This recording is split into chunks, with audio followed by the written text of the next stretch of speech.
it really is cool. I'm just amazed at what has changed from 20 years, from even 7 years ago, 5 years ago. Okay, so we're recording and I'm going to share my screen. We're going to go to screen 3 and y'all can see 3, right? Okay. Yes, I can see it. Okay, good. Now there's a little delay.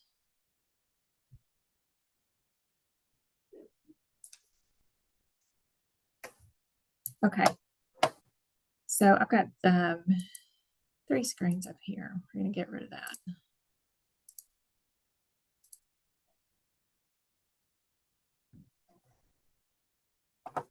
Okay, sorry about that. Everything's a little. Let me see if I can try that again. Hmm.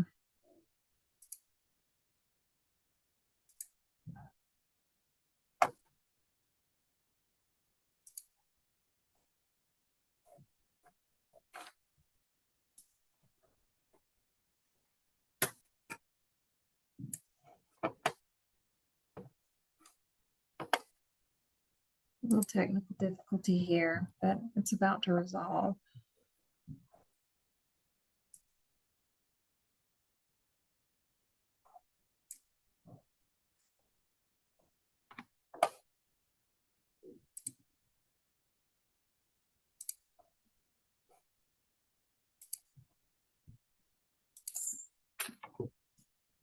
Okay. All right, we're going to go to UT Tyler, and the way that you find the library is, are y'all seeing it? So at any schools, most they're going to put their library under the academics tab.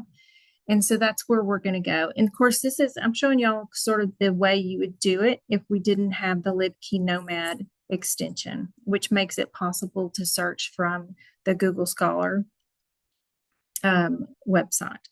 So we're going to go to library from here. And from here, we're going to go to where we have created a research guide for your cohort for the degree that y'all are getting. And so y'all could do that either by clicking on your librarian, which is here, Melissa Watson, or you could do that by going to your subject, which that's a lot. So, and y'all are, of course, business. And where business is, we have y'all under business general, business law, and business general. We actually, if we click under me, we can just go straight to your PhD research guide. Okay, so what this does is it narrows it down to the databases that are most likely going to have articles, subjects, and topics that apply to you and your major. So, and that's one of the things I do like about the Google Scholar, because it does give you like everything, but at the same time, it allows you to get really narrow searches like where you're kind of used to in modern ways by searching all of the databases at one time without having to go dipping in and out of them and hoping that JSTOR means something to you, because it doesn't mean something to everybody. But it is like a very good literature, art, history, primary resource type. So let's say you had a business primary source that you happen to know about because it was something you read in high school with one of your history teachers and you wanted to find that. Maybe it was a legal document about something that changed business and you wanted that primary source. Well, that's something you might be able to find on Google Scholar because you would know how to search for it. But let's say if you were here and you didn't remember or know that JSTOR was a possibility, you might never find it. Okay, but in here, what we're doing is we're going to go to databases and journals. And within these are the databases that, and what we do is we go to all the colleges and we do this as often as we can. We look at what UT Austin's doing, what Texas A&M is doing. We look at what other cohorts, what other HRD, PhD programs have as their main databases that they're listing on their research guides. That's how we keep it current, and we make sure. And of course, we also look at citations and all kind of statistics to know what to put here. So business source complete, I would go into that one, knowing that that is used a lot for business. And we would search what your title is, what your topic is, dynamics of trust. Do you know what you want to apply that to, dynamics of trust? Or are we still just very general with that? We're still kind of just general on that right now. That's okay. That's okay. That's a good way to start a topic, search. Okay, so you can probably remember your Boolean search terms. You could do and if you knew what that next topic was. You could do or and you could do not. So the other day we were doing social models and it kept putting it with Merrill Lynch. So we did not and not Merrill Lynch because for whatever reason it kept wanting to put it with that. Also over here on this other side right here, notice we definitely want full text. We don't really want it to we'll bring up abstracts because we need a full article. Also here, there are going to be times when your professor or if you were to, they're just going to say, we don't want anything that's not within the last 5 years, or we don't want anything within the last 10 years, or you could custom it. Publication type, document type, there's all kinds of you're probably not going to want a book or a blog, but it's a possibility that that's something that you're looking for. If you wanted to get a dissertation because you wanted to see something similar to the dissertation that you're writing, there's a possibility that you could select that. So as you can see, there's a lot. The finer that you go deep into here, you can keep on narrowing your search down. So what we're mainly interesting though here is that full text. I wanted to make sure that I clicked that so that I didn't get any articles or abstracts that were just little blurbs of what might exist if I did an interlibrary loan. And that is something that we do. Interlibrary loan, it's usually within 24 hours. It's really fast. And so on journal articles, that's always really fast. Books are slow, but the articles are fast. So we can do a search for that. Is that where you would select peer review as well? Okay, so it's not going to be in one of our databases in the library unless it's peer reviewed. You can also select peer review, but yes, because that's how they get into these databases is that they are peer reviewed. Gotcha. So it's a prereq form. Okay. Yes. It's an excellent question though, and you will still see that marked, and you'll also see it here, peer reviewed. But yes, it should not be in here if it's some kind of advertisement or if it's just a recommendation or something like that. Okay, so what we want to look at here, let's say that we chose, I'm trying to see if any of these look like something, a good one. Okay, dynamics of trust. Okay, let's say that this was what we wanted. Let's say this was a perfect topic that we wanted. I want to point out this here, this quotation mark here that says cite. When you click on that, you can click here. Let's say for some reason it wasn't set to APA 7th. You could click on that and make sure you click on APA 7th. You can copy to your clipboard or you can copy and paste, but this is the APA 7 citation that you can click into your paper. And that would make that a lot quicker than having to look it up and type it. And of course, you always want to check it against the guide or secondary check it, but it should be up to date. The most up to date will be that APA 7 guide that I'll take you to in a moment. But that's gonna speed you up a lot to go ahead and copy that and move it into your reference page. So if that's the article that you wanted, go ahead and copy that citation and put it into a Word document. You can title it references, and then you're not having to look for it later. Okay, you can download it from here, and you'll want to download the full text. It says select format, but a lot of times it's the only format you're given sometimes is the PDF. and you can download that onto your computer. So that's what I wanted to show you that, make sure. Okay, I wanted to show you these subject terms. Take a look at these. Sometimes you will note that if you found something that you liked, these subject terms might lead you to something else that you may like, or it may narrow you down even further to keep you from getting something that's broad. It might narrow your search. These are the author supplied keywords. And of course, there's the abstract, so that you don't have to download and read that entire article, because you notice that that was what we had to do to see the full. You can read that abstract. Now, what I did want to make sure I pointed out, if that was the article you wanted, let me look at it again. And let's say that it was exactly what you wanted, and you're looking for other articles that are related to that. A lot of times you can go to the citations that were cited by that author, and those articles may be what you're looking for. Or it may not be that the articles are what you're looking for. It may be that those authors are related in the field, and you want to look those authors up and see what else they've written. So this section of a paper that you found that is perfect for you, check the citations out and see what those authors have written, and see if those are some quick way to find other resources that are narrow enough that you could choose those as your second, third, fourth resource that you could synthesize that would be peer reviewed and give you the necessary papers that you needed for your paper. Okay, so that is the way we would do it, and going in and out of those databases, the ones that are listed on that guide for you. Now, the way I want to make sure I show you where,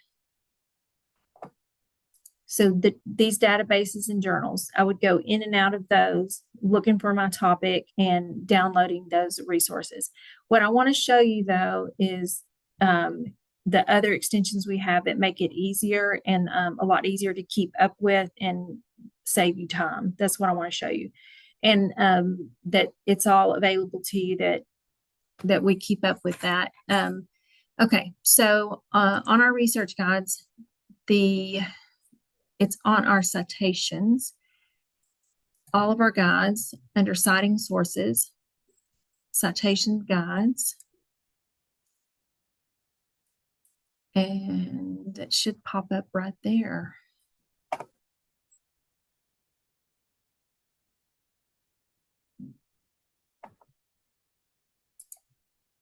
Okay, so this new one right here, the APA Publication Manual, Citation Manual Online, that is the one that will give you the most recent, most up-to-date APA 7. So even though well, if you just need to insert a table, though, that I guess that's kind of where that manual starts coming into play, is that you can get your citations from the database. You still do want to check them, though, because computers aren't always right. But this APA style manual allows you to search within it. You can take lessons if you're interested in doing that. It has those lessons in there. You can bookmark sections that you frequently go to, because once you sign in, it becomes you log in, create your account, it becomes your own personalized APA 7. So it becomes like your own book, and it's available to you free. It's like the textbooks that we pay for. It becomes your textbook. Okay, so that's available to you. And so far we're having a lot of good responses on that as a good resource for our students. So we're glad we did that. Okay, so we're going back to research guides. Are y'all using a citation keeper like Zotero or Lean Library or SciWheel or anything like that? No, I'm not. Okay, so when you write your papers, do y'all just keep your papers on your computer? Is that working for everybody? Is that have y'all done your master's, your thesis yet? No, I No, haven't. not yet. Perfect. Okay, well, we're right on time then. Okay, so when you start on your thesis, I'm working on my doctorate right now. I've done a thesis in library science and in counseling. And one of the things that I remember was a constant problem was saving those documents everywhere and trying to remember the topic that I saved it and then where I saved it. My personal laptop, my work computer, my home computer, because it just gets like that. And of course, I don't think any of us are printing documents off anymore because there could be up to 60, 70 pages. So you may have heard your professors talk about a citation keeper. What that is it keeps your articles no matter where you are.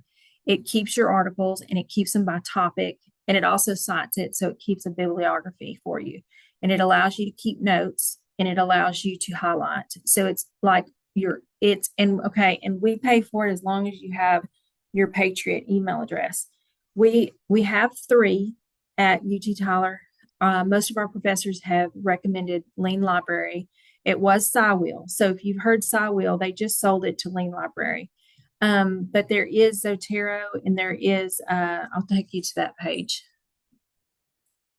So this is a great time to get started on that. And I would not do it any other way. I've done it the other ways, and I would not go back to that way. The only reason I probably didn't do it the other way, the other 2 times, because these have been around a very long time, is because they weren't free. They were like $30 to $35 a month. And at the time I was like, I wasn't going to pay for it. And I didn't. And in a way I did, because it's kind of, it's just so much nicer to have it all saved in one spot and be able to access it and search it. Let me just show you. I'll stop talking. Let me just show you. Okay.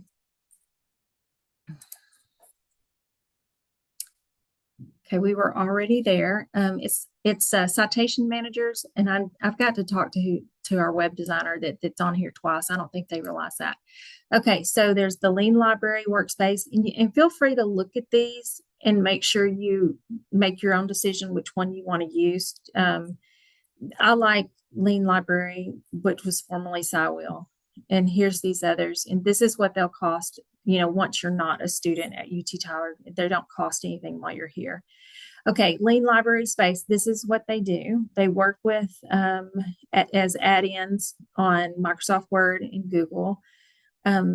They import and export these documents and those files. It's unlimited storage space, and you can share projects with one another.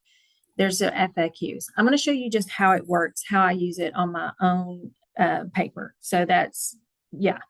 When you get ready, or if you decide to download it, that's where you would download it, from this little blue area right here. And it's just an extension. And let me show you what that looks like. So let me drop that. And the way I'm going to show you how that works is I'm moving to the next point of teaching y'all how to use Google Scholar to do your searches for your articles. Okay. Does anybody have any questions at this point?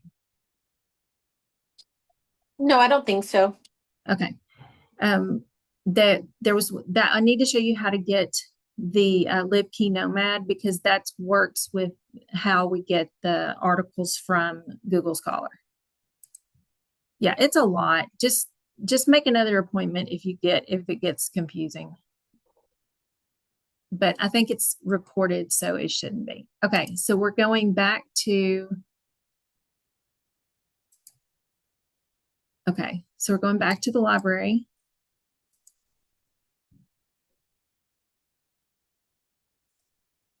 To the research guides.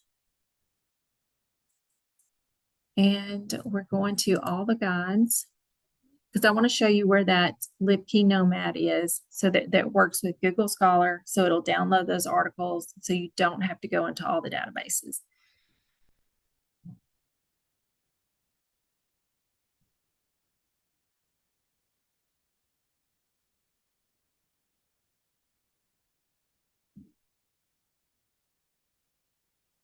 Just recently updated our website. I think it's better.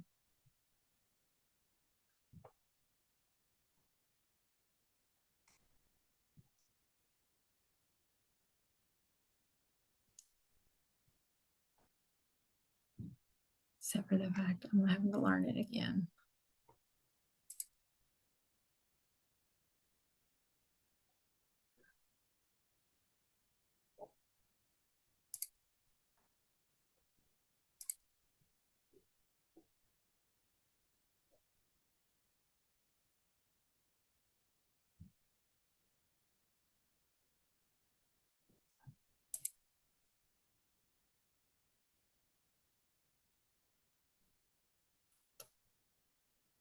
Okay, I'm going to show you how I did it when I first downloaded it, since that's not popping up for me. Okay, so LibKey Nomad. It's owned by Third Iron. It's right here. So when I first downloaded it onto my computer, this is where I was. And you get LibKey Nomad here. And we pay for it. It'll ask you for the name of your university. And so whatever browser, this is probably the only part that's key, is just make sure that whatever browser that you use, that's the one you want to choose. So if you're going to be using Chrome or Edge, which is probably, or Safari, just choose that. That's probably going to be the question, most frequently asked question when I do get somebody that's saying, I don't see the extension. That's it. Just make sure you download the correct browser. And now I'll show you how to use it. Okay, so I'm going to go to Google Scholar now and I'll show you. Okay, delete that.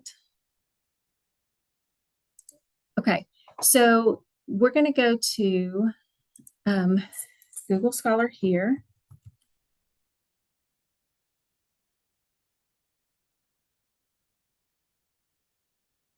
And I'm going to type in the topic.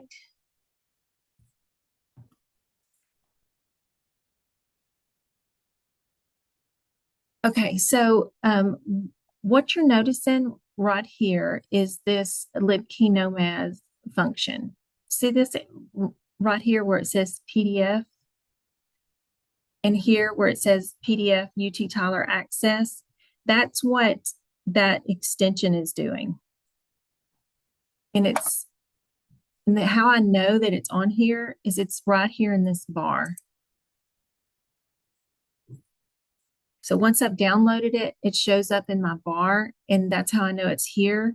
And this is how I know it's working, is right here. And all of these, when I click on one of them, it's going to go to UT Tyler Access. It's going to open it up for me because it's saving my login information for me. And it's going to bring me that full text. Are there any questions? No, I don't think so. You said that we're like on the previous one, we're able to share with each other, right? Yes, absolutely. Okay, and so from here, the where it comes into that lean library, I'll show you how to use that now. And that was that feature there. So again, within these extensions, I've downloaded that extension and I can click here where it says L, that's my lean library. And what does this? Try not to look while it's confusing. It's switching over from SciWheel to lean library. So if it looks wonky, just pretend like it doesn't, because I don't think it's going to look that way for you, because you won't have downloaded SciWheel prior and you won't be switching over. You'll just have the newest version of it. Okay. All right. So let me get rid of that. Okay, so now it is in my lean library SciWheel. And so where my references are, these are all the references that I've been working on for the last year since I've been in the program. And I can access all the ones. So when I worked on qualitative, that class, when I was in there, as soon as I got into that class, I created a folder. And every time I found an article, I downloaded it into this folder. One of the papers I did while I was in there was student retention. So every time I found an article, I saved it into that folder. So you can kind of see where even as you go class by class and you're writing papers, you can be on your phone and you can save it into that folder at work on your laptop. It kind of keeps your papers, which can end up being I think I've got up to 90 here, and there's 42 just for this one paper here. There's 42 articles just for that one paper in that one class. Okay, so let me show you how that would look on your paper in that process. So that Google Scholar paper, let's say that's the one you wanted, and we wanted to, I hope it behaves. It's going to let me down. It's going to let me view it in the workspace.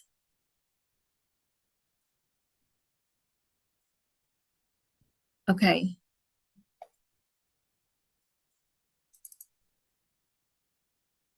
It's trying to put it on my computer. It's okay, add to project, and then I can choose the project that I want it to. It's going to be a little wonky today. We're going to not look at this because it's not going to be like this for y'all. Okay. It's just not going to be like that for y'all. It's going to be like that for me until I work out that I probably have to delete the old one off my computer. Okay. So after I've worked with this article, you can see where I have highlighted, and it's bringing up those, it's kind of like note cards where it's bringing up where I made notes on that research paper, just like note cards. And I'm able to look at those on related notes. And then it has it on its own. It brings up related articles. It goes and finds those and puts those here. So that's like another feature that it's doing. It's pulling other related articles that I can add to this project if I wanted to. So you can kind of see where the depth of Lean Library comes in. I don't even know all that it does, honestly, because all I've done so far with it is use it kind of like a filing cabinet, but it does a whole lot more. Okay, any questions on that? I've got to work out the bugs on my side of switching. I'll try to figure that out.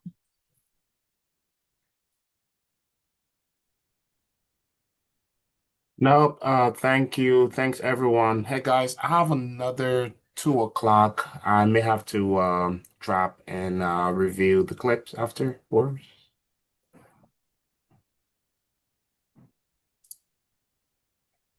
Okay. All right, guys. Thank you all. Thank you. Thank you. Okay, so I think we covered everything so that you know how to use the SciWheel in the LibKey Nomad, and you know how to get your articles, you know how to save them, and you know how to cite. And we've recorded this so that I can send you the link. Can y'all think of anything y'all want to ask me? Are you sending the link to Emmanuel? Yes, I can send it to Emmanuel. Okay. I don't have any questions personally. Me That neither. was great, extremely useful. Okay, good. Okay, well, thank you. Thank you very much. And I appreciate y'all. I'll get it downloaded, and I'll get that link sent to Emmanuel so he can share it with you. Thank you so much for your Thank you time. so much. Appreciate Okay, it. very welcome. Thank you. Bye, guys. Bye. Bye.